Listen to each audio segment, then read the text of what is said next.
أعوذ بالله من الشيطان الرجيم بسم الله الرحمن الرحيم الحمد لله رب العالمين الرحمن الرحيم مالك يوم الدين إياك نعبد وإياك نستعين اهدنا الصراط المستقيم صراط الذين أنعمت عليهم غير المغضوب عليهم ولا الضالين آمين اللهم صل على سيدنا محمد وعلى آل سيدنا محمد كما صليت على سيدنا إبراهيم وعلى آل سيدنا إبراهيم وبارك على سيدنا محمد وعلى آل سيدنا محمد كما باركت على سيدنا إبراهيم وعلى آل سيدنا إبراهيم في العالمين إنك حميد مجيد سبحان ربك رب العزة عما يصفون وسلام على المرسلين الحمد لله رب العالمين.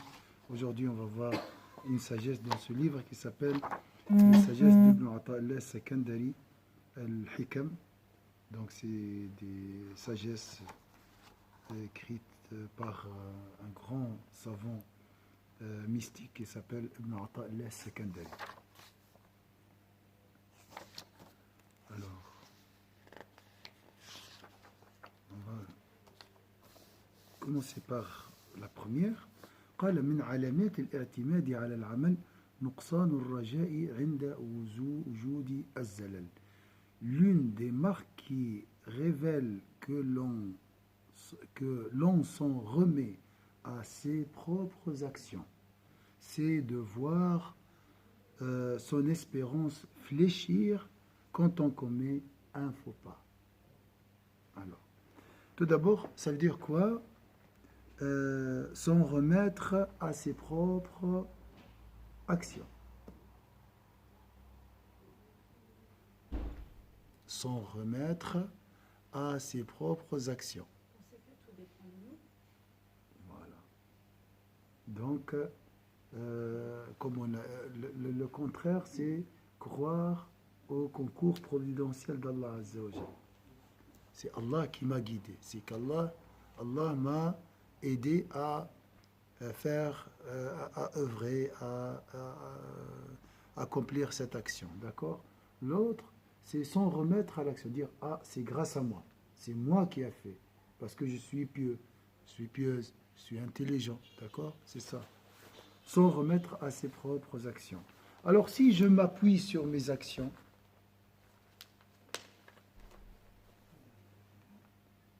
alors, si je m'appuie sur moi, et une fois, par exemple, je me sens une faiblesse, donc je fais pas la même chose. J'ai l'habitude de lire 10 pages du Coran, par exemple, un jour, et je suis fier, voilà, sans remettre à ses propres actions, être fier de ses propres. Un jour, je dis, j'ai pas la force, ou bien j'ai pas la motivation, je fais une page. Alors là, je ressens quoi?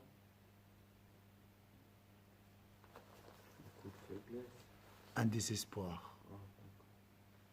Donc, là, je vois mon espoir fléchir quand on commet un faux pas. Est-ce que c'est clair ici?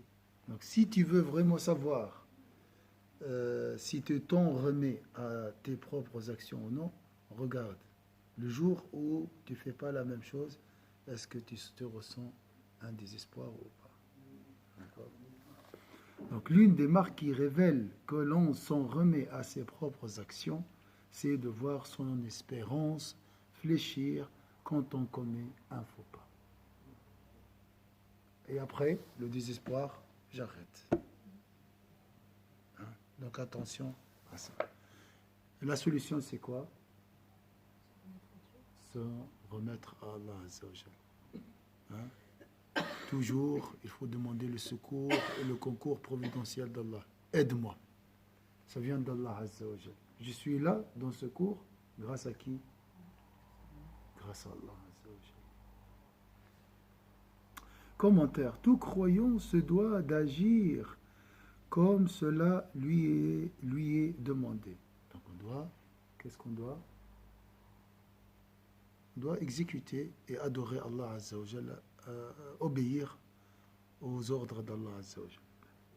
Et il est normal qu'il estime que ses actions sont déterminantes et qu'elles révèlent une foi authentique. Mais il convient qu'il garde à l'esprit cette autre vérité. Je suis fier de, alhamdulillah, je suis à la mosquée, j'ai accompli la prière, Ça prouve que j'ai une foi, alhamdoulilah, sincère. Ça, c'est normal. Mais il convient qu'il garde à l'esprit cette autre vérité. Il ne peut rien par lui-même et ses bonnes actions elles-mêmes ne sont que le fruit de la grâce divine. Donc, alhamdoulilah, il ne faut pas dire ah non, je ne dois pas. Mais c'est normal d'être fier, mais pas de lui-même, de la grâce d'Allah Azza wa Jal. C'est Allah qui m'a accordé la possibilité de venir au cours, de faire la prière. C'est différent, hein? Attribuer l'action à soi-même ou à Allah Azza wa Jal. Est-ce que c'est clair ici? Dire alhamdoulilah, on dit alhamdoulilah. Alhamdoulilah, je suis là. Alhamdoulilah, j'ai fait la prière. Mais c'est grâce à Allah Azza wa Jal. La cause, c'est qui? C'est Allah Azza wa Jal. La provenance, c'est qui? C'est Allah Azza wa Jal. S'en remettre à ses propres actions, c'est une maladie du cœur. C'est quoi? Très proche de l'orgueil. Là, il n'y a pas d'orgueil devant les gens. C'est un orgueil intérieur qu'on appelle l'infatuation, la fierté. Alors, si tu ressens cette fierté, il faut attribuer le bienfait au bienfaiteur. Dis, c'est grâce à Allah, pas grâce à moi. Le bienfait, il fait plaisir. Hein? On a du plaisir à faire la Umrah. Masha'Allah, on est fiers. Attention. Grâce à Allah. Il ne faut pas oublier ça. Le fil est très, très fin. Hein? Est-ce que c'est clair? Et la jouissance, elle est normale aussi. On va voir peut-être après. Al-Bukhari et Sayyidina Muslim rapportent, qu'Allah soit satisfait d'eux, dans leur recueil de traditions authentiques, que le prophète sallallahu alayhi wa sallam a dit: les œuvres d'aucuns parmi vous ne le feront entrer au paradis. Les œuvres d'aucuns parmi vous ne le feront entrer au paradis. Alors comment je vais entrer au paradis si je n'œuvre pas? C'est contradictoire parce que plusieurs fois dans le Coran, c'est marqué multiplier les bonnes œuvres. Voilà, on doit œuvrer. Et le Coran nous incite à œuvrer. Ceux qui ont cru et qui œuvrent. Alors, comment ça? C'est sous-entendu ceux qui pensent œuvrer par eux-mêmes. Voilà. Il ne faut pas penser que tu œuvres par toi-même. D'accord? Tu œuvres par la grâce divine. Les compagnons interrogèrent le messager de Dieu. Pas même toi, ô messager de Dieu, pas même moi, répondit-il, à moins que Dieu ne me couvre de sa grâce et de sa miséricorde. Donc, tu entres au paradis par la grâce et la miséricorde d'Allah Azza wa Jal. D'accord? Mais tu dois œuvrer. Tu dois œuvrer, et il ne faut jamais attribuer ces actions à ta piété ou bien à ta puissance. Lorsque le Coran affirme qu'il sera dit aux croyants: entrez au paradis pour ce que vous faites, entrer au paradis pour ce que vous faisiez. Donc là, il y a l'action. Il faut comprendre que nos actions ne prennent une telle importance et non un tel poids que parce que Dieu lui-même choisit de les récompenser généreusement. C'est Allah. Il n'y a personne qui peut imposer à Dieu. Paye-moi, j'ai travaillé. Comme ici, il y a le syndic ou je ne sais pas quoi, tu imposes. Il y a la loi. C'est par la générosité d'Allah Azza wa Jal. D'accord? Nous, si combien d'actions sincères on a fait dans notre vie? Pures. Hein? Et Allah n'accepte que les actions pures. Nos œuvres en elles-mêmes ne peuvent compenser l'ensemble de ces bienfaits. D'accord, on a dit que la prière, c'est pour... Pourquoi nous prions? Alors, ça, c'est une leçon, on a fait. Wasta'inu bis-sabri was-salat. Cherchez secours dans la prière et la patience. Le synonyme ici de la prière, c'est quoi? Le contraire de la patience? L'opposé? Oui, c'est juste. Pas l'opposé alors. Le complémentaire. La foi est basée de deux choses. La patience, l'attention, oui. La foi. La foi, Amen. l'iman, est composée de deux choses. La patience et la gratitude. En cas d'épreuve, je dois résister. Et en cas d'aisance, je dis Alhamdulillah. D'accord? Alors, et la prière, elle était prescrite. Les ulama, ils ont dit la finalité de la prière, c'est pour dire merci à Allah. Shukr lillah. Toutes les adorations en réalité. Mais est-ce que nous sommes capables vraiment de remercier Allah pour tous ses bienfaits? Quand tu fais la prière, tu arrives à dénombrer, on a vu, le seul qui arrive à dénombrer, qui peut dénombrer de ses bienfaits, c'est Allah lui-même. Il n'y a personne qui...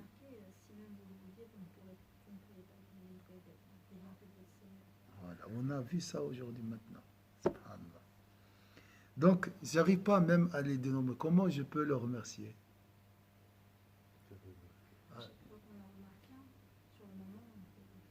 Voilà. Mais ça nous dépasse, il y a beaucoup. Tu vois, une fois, un savant a voulu dénombrer pendant la matinée les bienfaits d'Allah Azza. Il est arrivé à 8000 bienfaits d'Allah. 8000. Juste le matin. Subhanallah. Alors, comment je peux le remercier? Est-ce que vous pouvez en 5 minutes remercier Allah pour le bienfait de la vue, par exemple? Mais imaginez un aveugle. Hein? On lui demande, on lui propose, salam alaykoum cheikh, on lui propose de lui rendre la vue et de prier. Et on lui laisse le choix. Tu veux prier combien de fois? Il a dit, rendez-moi ma vue et je vais prier le reste de ma vie. Vous allez me voir toujours debout sur mon tapis. Donc ça, c'est la vue seulement. Nous prions combien? Une demi-heure par jour. Est-ce que cette prière puisse compenser les bienfaits d'Allah Azza wa Jal? Donc nous entrerons jamais au paradis, que nous entrerons au paradis par la grâce d'Allah, pas par nos propres actions. C'est pour ça qu'il ne faut pas s'en remettre à ses propres actions. Et si vous comptiez les bienfaits de Dieu, vous ne sauriez les dénombrer. Si nous avons conscience du caractère insignifiant de ce que nous faisons, alors nous considérons que la miséricorde divine seule peut assurer notre salut, et non pas seulement notre effort.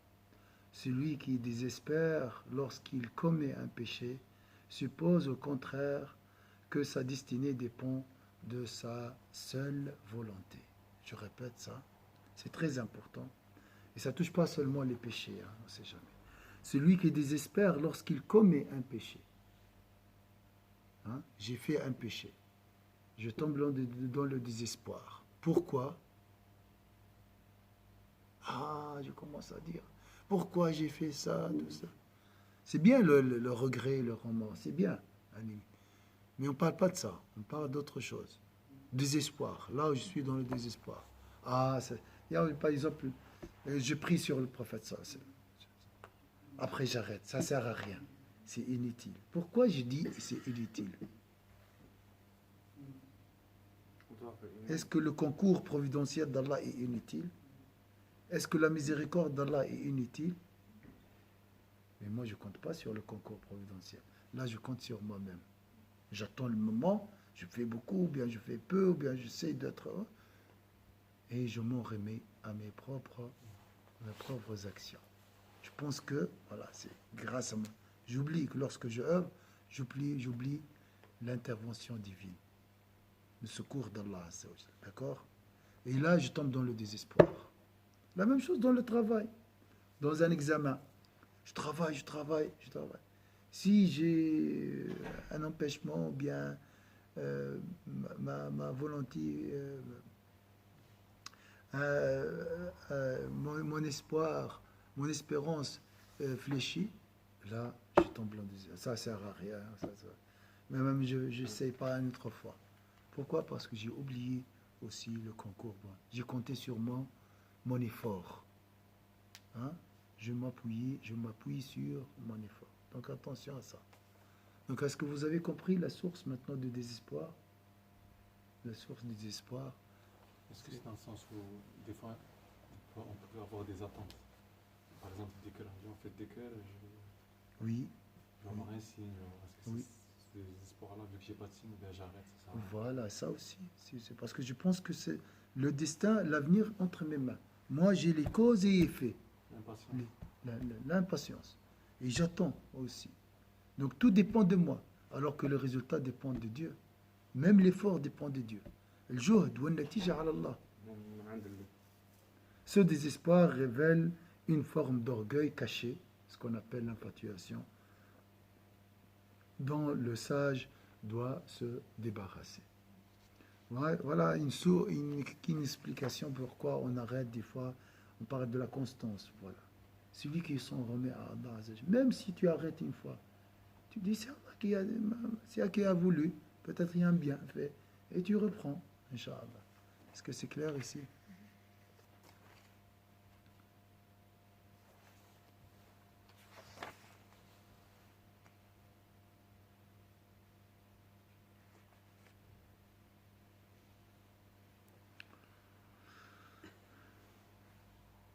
Une deuxième sagesse, إرادتك التجريد مع إقامة الله إياك في الأسباب من الشهوات من الشهوة الخفية وإرادتك الأسباب مع إقامة الله إياك في التجريد انحطاط عن الهمة العالية. Alors c'est une sagesse liée au destin. Inch'Allah, on va la commencer aujourd'hui, peut-être la finir une autre fois si Allah nous donne la possibilité. Ta volonté d'évoluer dans le détachement le plus total, ça veut dire quoi le détachement le plus total? Des causes, voilà. Ta volonté d'évoluer dans le détachement le plus total, alors que Dieu t'a assigné de vivre en te conformant à l'ordre des causes, révèle d'une forme de passion cachée, ce qu'on appelle la passion cachée. On va revenir, Inch'Allah. Et ta volonté de te conformer à l'ordre des causes, alors que Dieu t'a assigné de vivre dans le détachement le plus total, constitue une forme d'avilissement bien en deçà de l'imminente détermination. C'est une sagesse un peu compliquée. Inch'Allah, on va essayer de le voir, que le commentaire. Il existe deux catégories d'hommes en quête de Dieu. Ceux qui suivent l'ordre naturel des causes et des effets.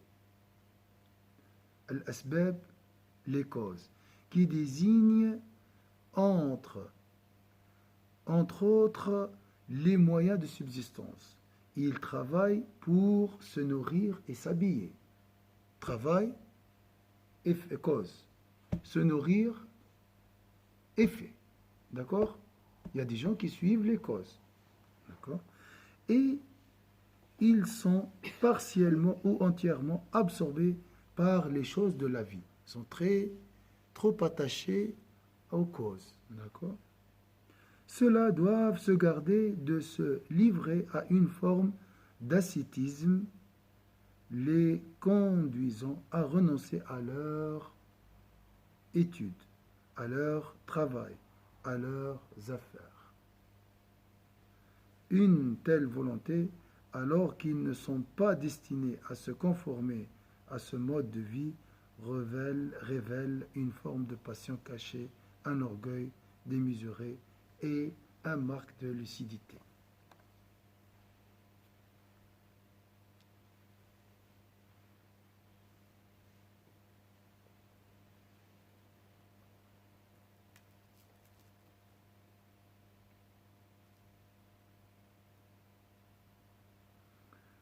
Donc ceux qui suivent l'ordre naturel, cause et effet.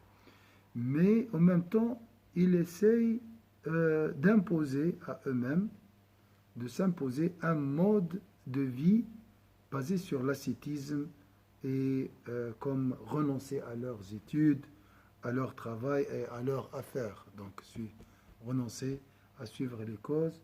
Une telle volonté, alors qu'ils ne sont pas destinés à se conformer à ce mode de vie. Ils n'ont pas ce niveau. Est-ce que c'est clair? Par exemple, je vous donne un exemple. Moi, j'ai une somme d'argent, j'ai 100 francs. Mais mon niveau, j'appartiens à cette catégorie. Je suis un homme lié, absorbé par les causes. D'accord? Je veux faire comme Sayyidina Abu Bakr Siddiq. Je donne tout pour Allah Azza wa Jal. Après,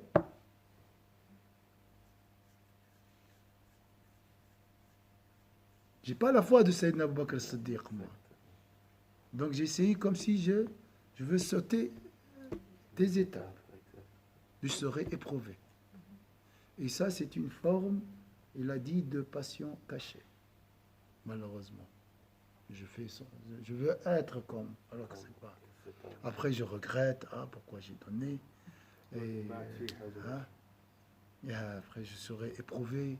Allah alam. Ceux qui sont absorbés par le rappel constant de Dieu, ça c'est la catégorie supérieure, au point qu'ils vivent dans le détachement le plus complet. Donc ils sont totalement détachés. Bien sûr, la première catégorie, elle peut essayer, mais graduellement. Tu ne dois pas aller directement vers le sommet. Il faut aller passer par des étapes.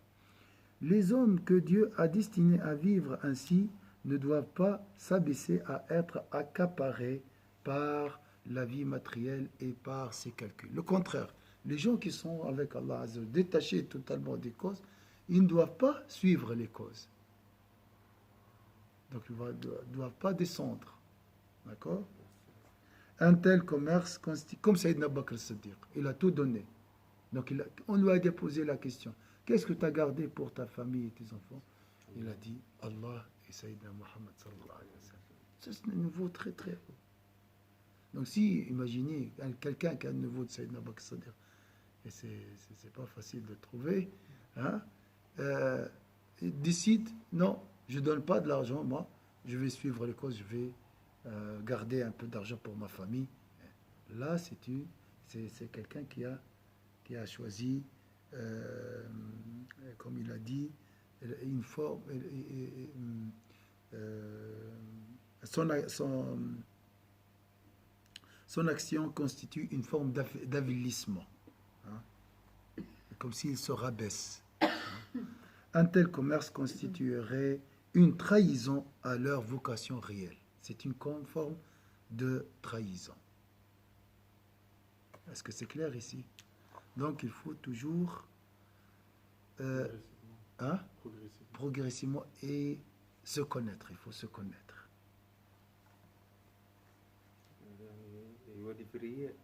ايوه هو ما عندوش المستوى ذاك ويحب يقفز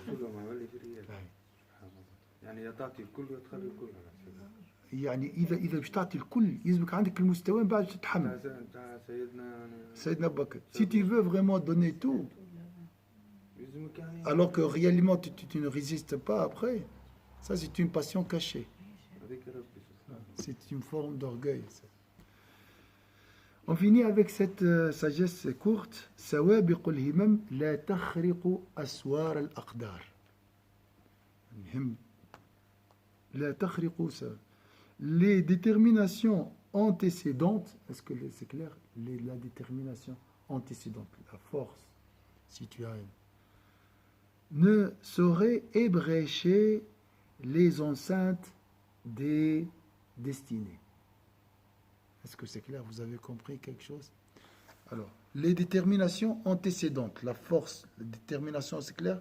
L'aspiration, la volonté, celui qui a une volonté très forte. Est-ce qu'elle peut percer les murs de destin? Non. Voilà, c'est ça. Ne saurait ébrécher les enceintes des destinées. Quelle que soit la force de notre volonté et notre détermination à nous engager pour réaliser une chose, il reste que rien n'arrivera qui ne soit inscrit dans le registre de notre destin. Même si tu as la volonté, la force d'un milliard de personnes, tu ne peux pas, c'est pas ta volonté qui peut changer le destin.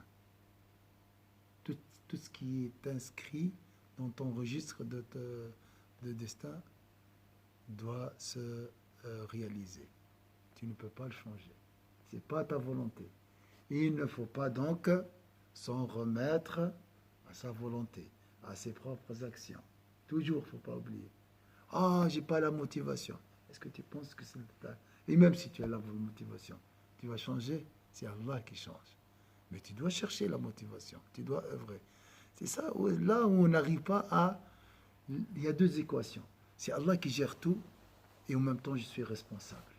On n'a pas réussi à trouver la solution ici, entre des côtés. Soit on est dans les actions, l'action, les causes, soit on est dans la prédestinée, on ne fait rien. Vous voyez le problème? Alors il a dit ici, nos actions n'ont par elles-mêmes aucune efficacité. Il faut bien comprendre ça. L'effort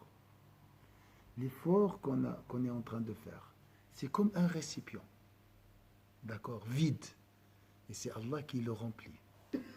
C'est Allah qui donne l'efficacité de l'effort. Est-ce que vous voyez ça? Parler, afin que ma parole soit efficace, c'est Allah Azza wa Jalla qui donne l'ordre à mes paroles d'arriver à vos oreilles. Comme le couteau qui coupe, c'est par l'ordre de Dieu. Le feu qui brûle, c'est par l'ordre de Dieu. Mais Allah, il peut changer la nature du feu. Il se transforme à une fraîcheur, comme le cas de Sayyidina Ibrahim. Est-ce que c'est clair ici?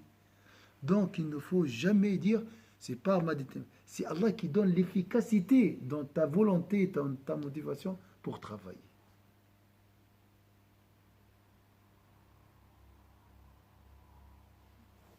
Est-ce que c'est clair ici? Seul agit vraiment la volonté de Dieu. Seul agit vraiment la volonté de Dieu. Il ne faut pas oublier ça. Et avec cette conception, Inch'Allah, tu vivras paisiblement. Ainsi, je me rends chez le médecin pour guérir. Le médicament qu'il me prescrit m'est utile. Mais en aucun cas, je ne dois penser que la guérison est due à la prescription. Celui qui réellement me guérit est mon Créateur. De fait, la cause apparente voile pour beaucoup d'êtres humains ce qui n'est pas en réalité que la réalisation du destin en marche, selon la seule volonté de Dieu. Donc tu dis, ah, c'est le médicament qui me guérit. Mais tu oublies que c'est Allah qui rend ce médicament utile et efficace.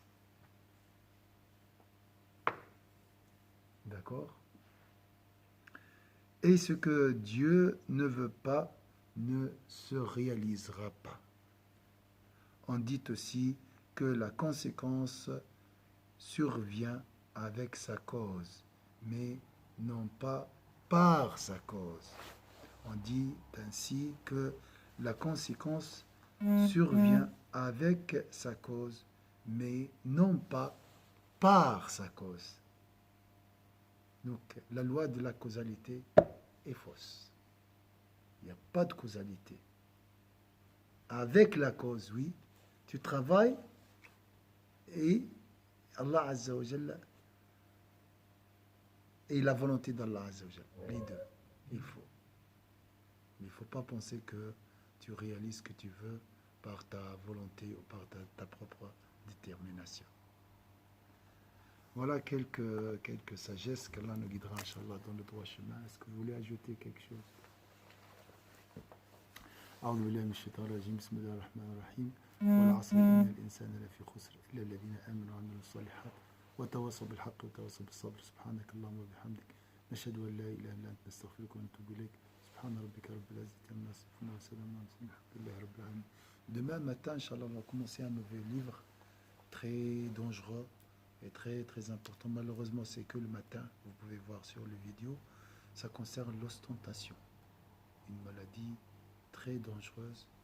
Il y a l'ostentation, il y a l'infatuation et le pire, bien sûr, c'est l'orgueil. Ça, c'est les trois. Ils se ressemblent un peu. Très très très proches, oui. Très très proches. Mais il y a une différence quand même. Et le pouvoir aussi, la fierté, le poste, tout ça. C'est deux maladies différentes. Ria, ça concerne la religion, et le poste, ça concerne la vie, tout ça. Avoir une belle voiture, être riche, les gens parlent de moi, parlent positivement de moi, tout ça. C'est une maladie très très dangereuse. Barakallahu fikum.